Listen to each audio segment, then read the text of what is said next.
అబ్రహాములో తండ్రి అయిన దేవుడు కనబడుతున్నాడు సూచనగా, ఇస్సాకులో కుమారుడైన క్రీస్తు యేసు సూచనగా కనబడుతున్నాడు సాదృశ్యంగా. కాదా?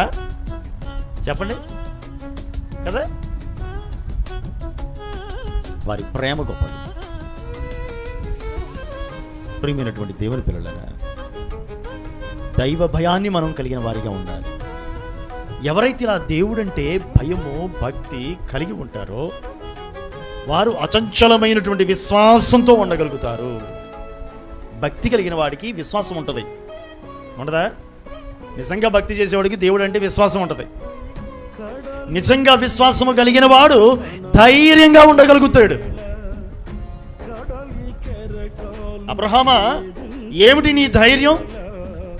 ఏ ధైర్యంతో నీ కుమారుని ఒక కుమారుడు ఎట్టొకట పుడితే లింగులు ఇటుకమని అలాంటి బలివ్వడానికి తీసుకెళ్ళి ఏంట్రా నీ ధైర్యం అని కనుక అబ్రహాముని అడిగితే, అబ్రహాము అంటాడు, నేను నమ్మిన దేవుడు నమ్మదగినవాడు, నేను నమ్మిన దేవుడు వాగ్దానపూర్ణుడు, వాగ్దానము చేసి నెరవేర్చుటకు సమర్థుడు. Praise the lord.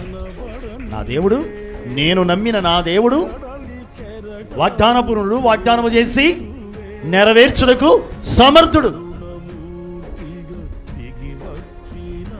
100 సంవత్సరాల వృద్ధాప్యంలో నాకు కుమారుని ఇచ్చాడు.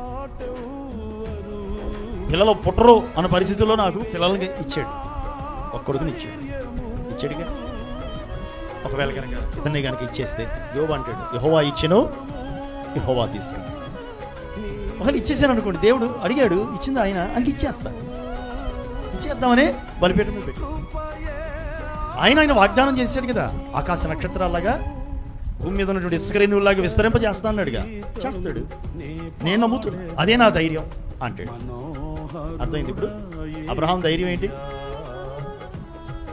ఆయన వాగ్దానం చేశాడు, నెరవేరుస్తాడు అనేటువంటిదే అతని ధైర్యం.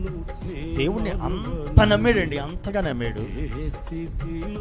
అబ్రహాము ధైర్యానికి గల కారణం ఇదే.